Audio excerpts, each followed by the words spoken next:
नमस्कार. आपलं नाव मुंबईमध्ये लढत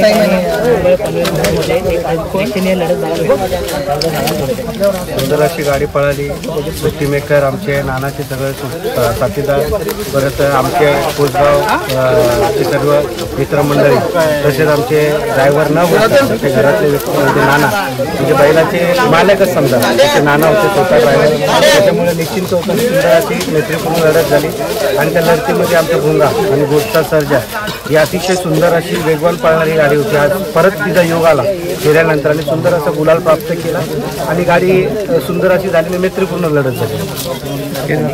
दादा बघा ना, 2025 मध्ये भुंगाने घाटावरती दरवेळी सेमीला मार खात होता, पण यावेळी फायनलला पण गुलाल घेतलाय मुलशीमध्ये. काय सांगतो?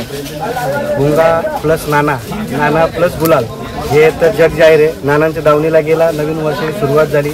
येणाऱ्या काळामध्ये भुंगा आणि विठ्ठल नाना हे नेहमी भुंगासोबत असतील आणि भुंगा जेव्हा निघेल तेव्हा विठ्ठल नानांच्या नियोजनामध्ये निघेल आणि त्यावेळेला प्रेक्षकासाठी तो गुलाबातच असेल. आज प्रेक्षकांना वाटलं पण नव्हतं की भुंगा आणि नाना मैदानात असतील म्हणून, पण आज सर्वांची इच्छा पूर्ण झाली. मुंबईमध्ये नाना आले आणि मुंबईमध्ये नाना आल्यानंतर पब्लिक फॅन फॉलोइंग असते. तुम्ही आता बघू शकता किती सारे फॅन फॉलोइंग आले आज नानाला बघायला.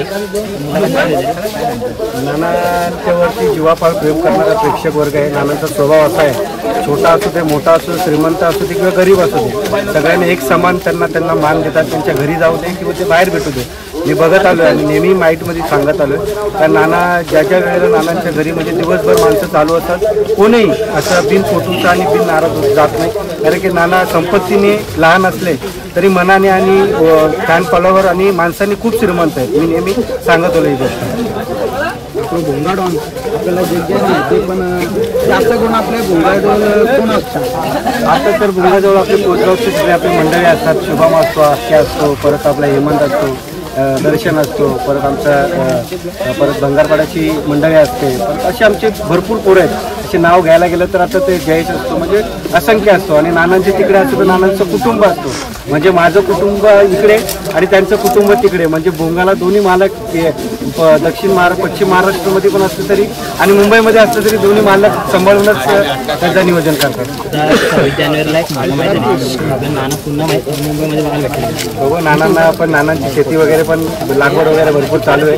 आज वेळ काढलं तुमच्या यूट्यूब मार्फत मी सगळ्यांकडून आणि आमच्या ग्रुपकडून नानांचं खूप मनापासून अभिनंदन करतो का माझ्या शब्दाला ताबडतोब होकार दिला आणि आमचा मान ठेवला. आणि नानांचे प्रेक्षकांच्या जे मुंबईमध्ये नानांचे प्रेक्षक आहेत, मानणारा वर्ग आहे, त्यांना नानाला बघायला भेटला. आणि नाना आज मला असं वाटतं 2-3 वर्षानंतर आज मुंबईमध्ये आले आणि भुंगाच्या गाडीवरती बसले. नानांचं मी खूप मनापासून अभिनंदन करतो.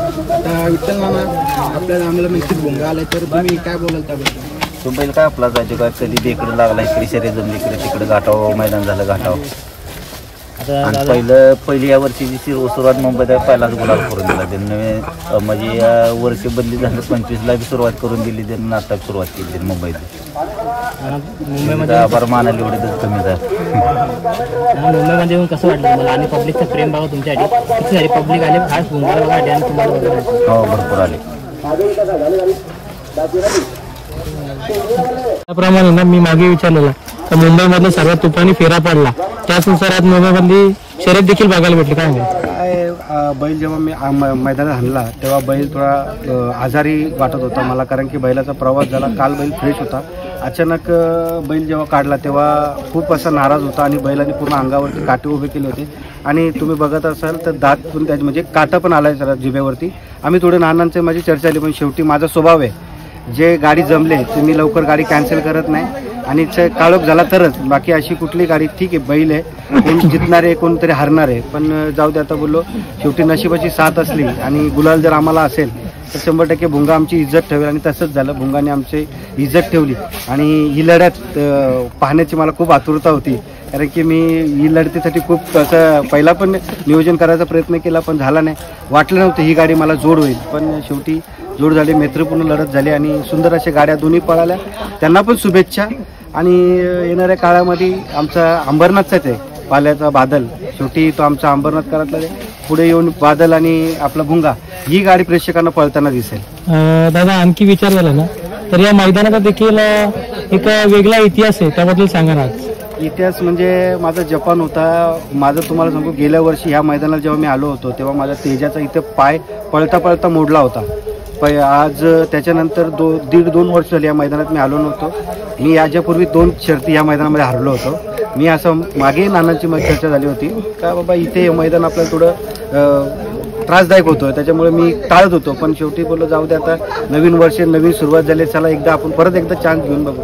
आणि शेवटी चान्स घेतला आणि आज आमचा भोंगा बोलायलाच राहिला. आणि मित्रांनो, आज जरी आपल्यात स्वर्गीय पंढरी शेठ नसले आणि आपले 7-8 बालू शेठ जरी नसले तरी या मैदान त्यांच्याच नादार्थ भरवलेलं काय नाही. जोपर्यंत बैलगाडी छंद महाराष्ट्रात चालू आहे आणि हा पूर्ण आपलं यंग जनरेशन तोपर्यंत पंढरी फडके आणि बाळूशेठचं नाव आज अमर राहील. कारण की पंढरीशेठ फडके यांनी बैलगाडी क्षेत्रासाठी खूप काय केलं, खूप काय यांचं योगदान आहे. आणि त्यांच्यामुळे हा बैलगाडी क्षेत्र आज मुंबईकरांना बघायला भेटतं आणि त्यांचं खूप काय प्रेक्षक त्यांना मानणार आहे. आणि त्यांच्या कुटुंबाला आणि आपल्या त्यांच्या मानणाऱ्या वर्गांना मी शेठला या मैदानाकडून भावपूर्ण श्रद्धांजली पण अर्पित करतो. मित्रांनो, पाहू शकतात खूप जणांचा प्रश्न होता विठ्ठल नाना कधी मुंबईला असणार, तर आज पाहू शकता मैदानात देखील नानांना बोलल्या नाना आले त्यांच्या मनापासून. आणि खूप जणांचे मला कॉल पण येत होते की नानांना बोलवा, कारण की नानांना बघायला बरेचसे प्रेक्षक नानांना आले होते. त्यांची पण शेवटी नानांचा पण स्वभाव आहे, जशी आमच्या भोंगाला माणसं लागतात पब्लिकचा, तशी नानांना पण माणसं बघितलं एक जोश येतो, तशीच जोश येऊन नाना चक्रा हाकलतात आणि गुलाल प्राप्त करतात. पहिल्याविषयी काय सांगाल, कसं नियोजन झालं? पहिली पण गाडी पळाली, पण आता पहिला पण गाडी पळाली होती. बैल आणायचं असं ठरलं नव्हतं, पण मुंबईचं चोकी आमची मंडळी माझ्या 29 तारखेला वाढदिवस होता, तेव्हा थोडी नाराज झाली होती.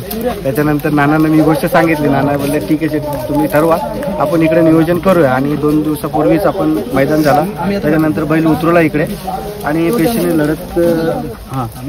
लढत झाली आपली. नाना आज बसतील का? नाना आज आहेत वस्तीला, राहत असले बसतील तर 100%. पण नाना आता आमच्याकडे घरी वगैरे येऊन जेवण पाहून करूनच नानांना आम्ही सोडलो. आमच्या असं 8 तारखेच्या मैदानात पण नाना आपल्या गाडीवर असायला पाहिजे. बघूया, त्यांचं पण तिकडे काम वगैरे भरपूर, शेती वगैरे चालू असते. रोज येणं जाणं, 7-8 तासाचा प्रवास, परत 7-8 तासाचा प्रवास जाणं, त्यांचे पण भरपूर काम आहे. आणि पूर्ण कुटुंबाची जिम्मेदारी त्यांच्यावरती, त्याच्यामुळे आणि त्यांच्याकडे पण तिकडे पण बैल आहेत, त्याच्यामुळे त्यांचा पण सांभाळ करणं आहे.